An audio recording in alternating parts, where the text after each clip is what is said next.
our conversion rate has gone up, I think, 13 or 1400%. We are almost exclusively doing AdWords through Google. What was the big shift? Like that one or two things that you did when you started that really drove the most results for you guys?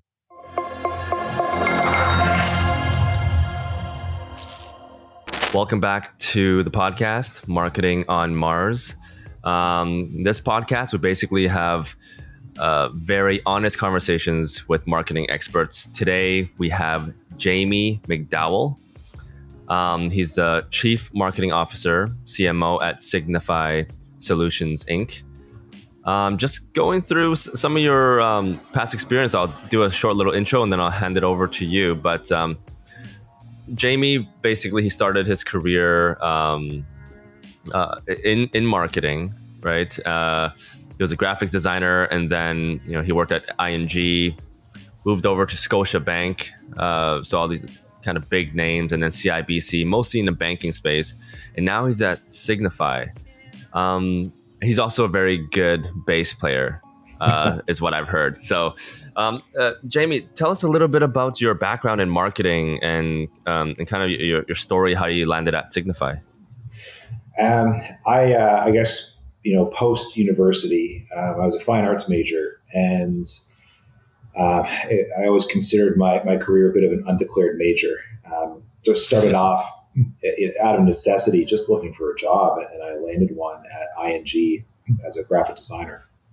And it was at the infancy of digital design, digital marketing, and it was almost unheard of 5 years ago to bring those types of projects in-house, and it was just cost prohibitive. But as the technology improved, we were able to take on some of those ad creations in-house. We started doing the production there, and that just kind of was the springboard for moving from one financial institution to the next. As time went on, I was able to really hone my skills in marketing to consumers. I think as a designer, you learn a lot of empathy for your customer, and you're always trying to attract them in ways that maybe somebody with a traditional marketing background may not have. And I had a pretty good experience at Scotiabank, and that was a springboard to my career at CIBC. I was director of content and digital marketing and social media for CIBC and Simplii Financial. And after about a year being there, I started to feel like all banks are the same.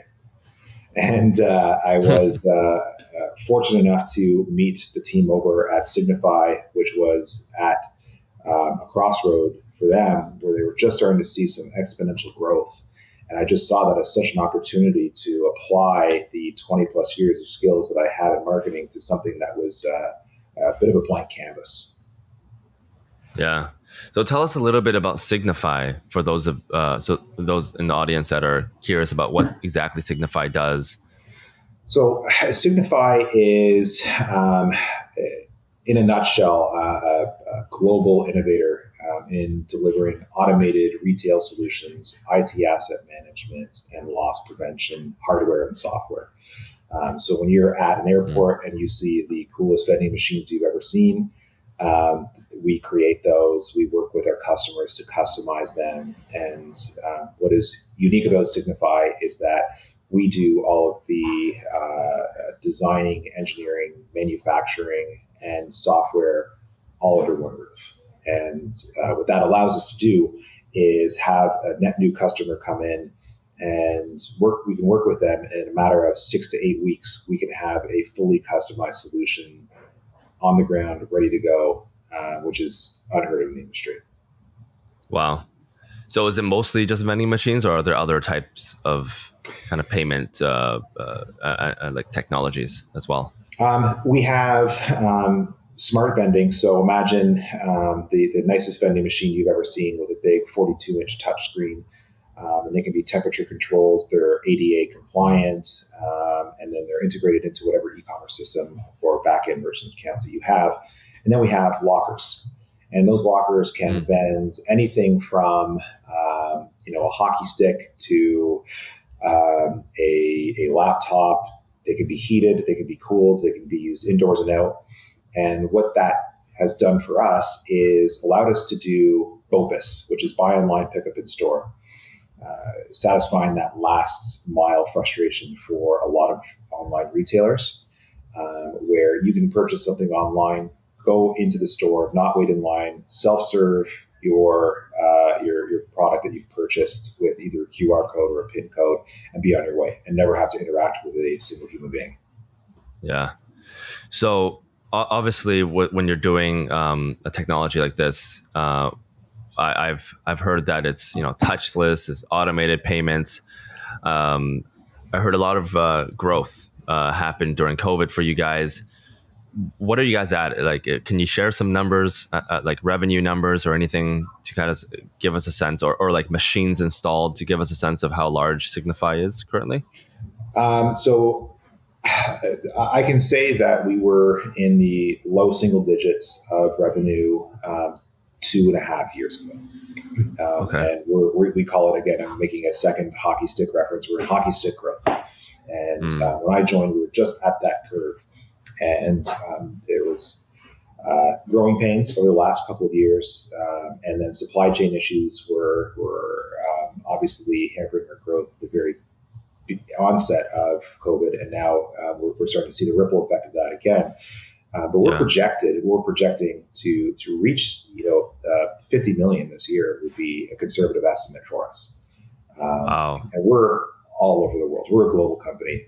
Through our partnerships, we do white glove service, and we have machines on every continent but Antarctica. And we can deliver. Yeah. We can deliver these machines. We can service them globally within 24 hours. And the logos that we have under our roof right now are the envy of the industry. And that comes from inventing and reinventing what our products and services are. And we have hardened our solutions. There's been a lot of product development over the last couple of years to continually improve them. And now it's refinement. Porsche doesn't reinvent the 911 every single time they come up with a new one. They refine it with each step. And we're at that stage now with our products. Yeah. Oh, that's amazing. So a lot of growth. I'm just looking through some of the channel partners you guys have, Dell, HP, Fujitsu, Qualcomm, IBM, and the list goes on. Big companies that you're working with. What was the key for growth for you guys? I think a superior product first.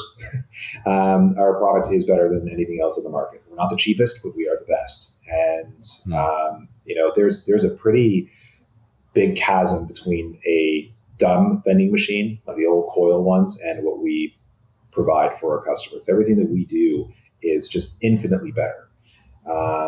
And when you have customers like Google who harden your solution, they held our feet to the fire a lot. They were really good at working with us to improve what we were able to offer. And then now that translates into almost development on the fly.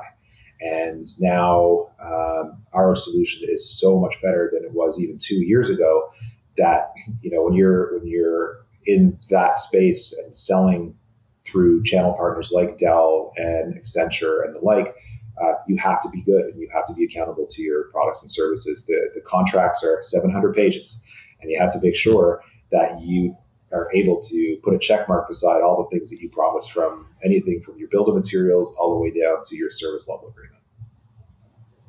Right. So Signifi Solutions as a company has been around for quite a number of years before you joined, right? Yes, that's correct. The company's products and services have evolved over that time. Originally, they started off doing something similar to Redbox, the DVD vending machines. And as time went on, they were able to apply and reapply that technology into other industry verticals. And it's the difference is that when you start with DVDs, it's not a vending machine, it's a robot inside of the box. And that's why we say that all of our solutions are robotics based. They're not coils.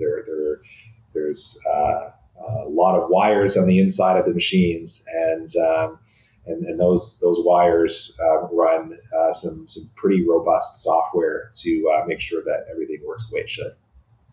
Yeah. Okay, so let's get into kind of the meat of the conversation. The podcast is all around marketing. So you being the CMO, you started when Signifi was around 2.5 million in revenue, and around there, and then you guys are now almost gonna surpass 50 million. Like you said, it was conservative. What was the big shift? Like, what was that one or two things that you did when you started that really drove the most results for you guys? We had to take a look at our positioning of our product. When we were a small company, you could get away with a website that was not great. And you could get away with tactics that were enough to keep the lights on, but not really drive growth. But when I came in there was just a world of opportunity, and collaborating with the sales team to really change our positioning was a game changer for us. We changed the way that we talked about our products, where we went from this whole idea of operational efficiency is the way to go, and you're going to save a lot of money, and you're going to save a lot of time. And we did our research, and we found out that really what we should be doing is talking about what the end user experience is, because that's improved. People do prefer using our machines. Not everybody, but the vast majority of people prefer to use an automated solution versus the traditional way of doing their purchasing. So change from what's the benefit to your company to what's the benefit to your end users, and that really was what changed and helped the company grow. Essentially 10x kind of. Yeah, imagine that you're working for a large enterprise, and you get a dashboard from your vice president or your director saying, these are the things that we need to shift. These are the things that we're attempting to change. They don't necessarily care what's on the inside of the machines. So just take features, just get rid of them. Okay, your value proposition is your features. You'll get to that. Once you get to the RFP stage, we're going to win that business because our features are better. But the stakeholders that are the initial people pinging us to figure out whether we can work together, they don't care. They don't care. They want to know what quantifiably are we going to be able to change that is going to make sure that we meet our objectives. And 9 times out of 10, that's going to be the end user experience or net promoter score that needs to shift. And there's very few solutions out there that can quantifiably tell you that you're going to improve by 2x, 3x, 5x, 10x based on a simple investment in hardware and software integration. So you sold them on what your end users are gonna, I guess, how they're gonna benefit, and then from there, they would just if they believe that story, then all the rest, efficiencies, cost savings, all of that stuff comes after, right? All of that comes secondary. Yeah, that's a halo effect of it. Imagine being able to say that we're going to solve this issue that you came to us for to begin with, because that's what the motivation is, right? The motivation isn't we need a vending machine that is robotics based versus traditional. No one cares about that. No one's searching for that. The genesis of this is we have a problem that we need to solve, and what we are able to do as a company is identify what those problems are and take our use cases that we use for our marketing materials and quantifiably show them, like, this is what you're going to do. This is how you're going to improve. The analogy that I give is if you were to try to sell Fire Flower from Mario Brothers to Mario, You're not going to tell them that it comes in a flashing box with a question mark on it, and you're going to jump, and then the flower is going to come out of the box, and it's going to be a flashy flower. You're going to say, this flower is going to let you throw fireballs. Right? That's the end result. And you go, cool. And then eventually maybe he might ask the question, well, how do I get it? How do I receive it? That's secondary. Give your customers the benefit first. Like, what am I going to get with this? The end users, the person that's going to be using it in the very end, what is the benefit for them? Interesting. So that's a pretty big shift in branding. Not ginormous, but what kind of channels did you use to help spread the word? And were there, anything in particular, kind of unique things that you did? Because that's pretty significant growth over the last 2 years. Our marketing qualified leads have gone up. Our conversion rate has gone up, I think, 13 or 1,400%. And in order to achieve those numbers, you have to do a lot. So that was a full rebrand. It was a complete gut of our website. It went from, an ancient WordPress website that was not great. And it's not to say that they weren't working to the best of their abilities at the time, but they were a small company, and it showed. So if we were going to get to this next level, we needed to do a completely re-platform from top to bottom. So we switched our CRM to HubSpot. We did our content management system. Our website is actually built on HubSpot as well, and they have been an absolutely amazing partner to help us grow. And as our numbers continually improved, we to them were also a great way for them to market, right? Putting our faith in them and working with our accounts team and customer success team over there at HubSpot has been a huge shift for us. So that's essentially it becomes first party data then, right? Because your site is built on HubSpot, your CRM is on HubSpot, right? Yeah. All the data that you need, the true numbers are within the platform. That's right. And I know, right. and I acknowledge, and I'm sure that some of your listeners will kind of roll their eyes when they say, oh, HubSpot, that's kind of right. But the reality is, I don't think that most companies of a size of under 500 employees is going to bottom out on the capabilities of a platform like HubSpot. We could go out and we could shop for the 10 out of 10 platforms all over the place and then spend 5 years integrating them all together and accept that some of the data won't translate over. You won't be able to port things. But for us, we needed results fast, and we needed to do a quick pivot. Maybe at some point in time when, I hope we're in a situation where we can continually grow and always look at ways to improve. But right now, we are humming along so well with this platform, and it's efficient. And thanks to the other marketing team members and sales executives, we now are at that stage of calibrating. We're now just slowly starting to find refinements and improvements in our tactics, and it works.